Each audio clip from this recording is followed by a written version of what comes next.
Սամվել Կարապետյանը ոչ մի քաղաքական բաներ չի հայտարարել, չէ՞։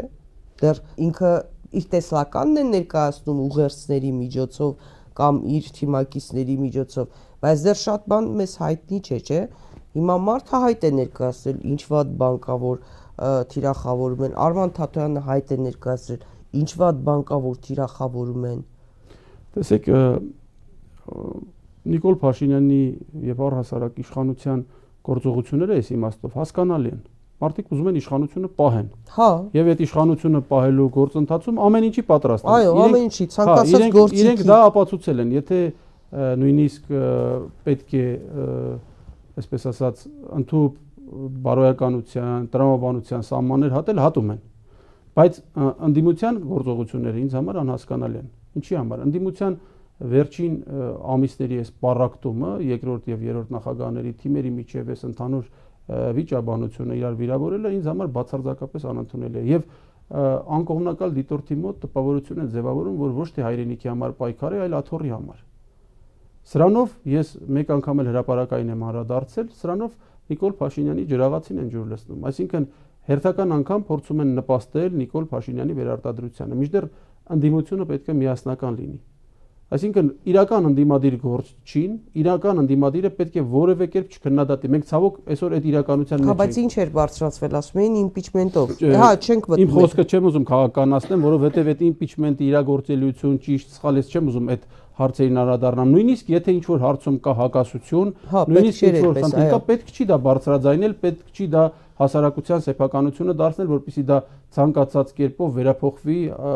հասարակական այլ տրամադրությունների։ Հիմա նույնը, եթե հասարակական կյանք է մտնում, քաղաքական կյանք է մտնում որևէ քաղաքական գործիք։ Նույնը լինում է նաև առաջին եւ երկրորդ նախագահների։ Այո, այդպիսի բաներ լինում է, նաև պետք է խանդով չվերաբերվել։ Այսինքն խանդով չպետք է վերաբերվել։ Լավ, Արման Թաթոյանն ու Սամվել Կարապետյանը ովքեր իրապես եկել են եւ նպատակը այսօրվա իշխանության հեռացումն է։ Այդպիսի ուժերին պետք է խանդով չվերաբերվել։ Ընդ որում ես որքանով հասկացա հրապարակային ելույթներում ասվում է, որ պետք է խանդով չվերաբերվենք, շատ ավելի լավ, որ եկել են, բոլորս պետք է ուրախ լինենք, որ ինչ որ քաղաքական ուժ կարող է ստանալ մեզանից ավելի ձայն։ Շատ լավ, այդ հրապարակային խոսքը պետք է տեսնենք իրագործված։ Պետք է բոլորս տեսնենք նույն Արման Թաթոյանի, ես Սամվել Կարապետյանին չեմ ճանաչում, ոչինչ չեմ կարող ասել, թեև որպես բարերար իր գործողությունները տեսել ենք, իր արածը տեսել ենք, Սամվել Կարապետյանը կարծում եմ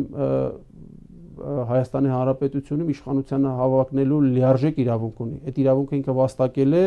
իր հայրենասիրությամբ, պետության հանդեպ իր արածով Արցախի եւ Հայաստանի հայրենիքում, այսպես ասած, իր տարբեր դրական դրսևորումներով։ Սամվել Կարապետյանը այսօր աշխարհի այն բացառիկ հայերից է, ովքեր կարող են կոնկրետ օրինակներով եւ հստակ ասել, որ իրենք մեծ օգնություն են ցուցաբերել հայրենիքին, բայց ցավոք սրտի գտնվում է կալանքի տակ։ Հիմա նույնը Արման Թաթոյանի մասով կուզենամ ասեմ։ Արման Թաթոյանի մասով ես Արման Թաթոյանին արդեն իմ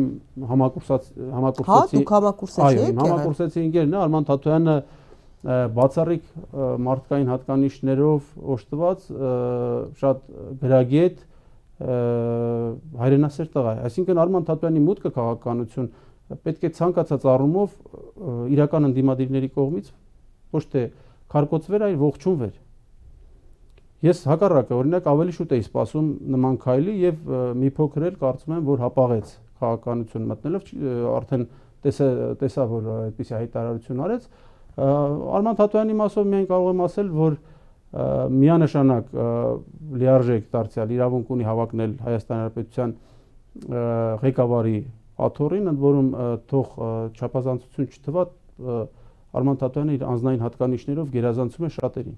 Մեկը կարող է ասել փորձառություն, մեկն ասի, բայց փորձառություն ունի 4 տարի նախագահ եմ, չէ, դե մենք ունենք հավակնող նախագահներ եւ այլն, բայց մենք պետք է նաեւ անձնային մյուս հատկանիշները հաշվի առնենք, ինչի եմ այսքան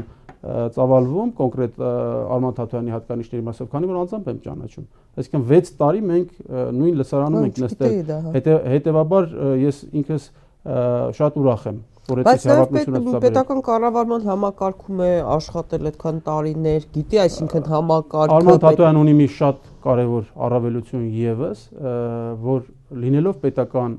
կառավարման համակարգում բացարձակապես կոռուպցիայից հեռու անձ է։ Սա շատ կարևոր է, կոռուպցիան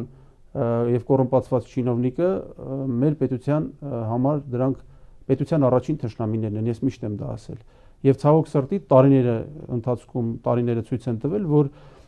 պաշտոնը պետական ծառայության մեջ ընդգրկված անձանց մեծամասնության կողմից ծառայեցվում է որպես բարեկեցության հիմք։ Բայց հիմա ավելի է, չէ՞, հիմա ավելի շատ է ցավոք սրտի կոռուպցիայի մակարդակը, պաշտոնատար անձանց կոռումպացվածությունը,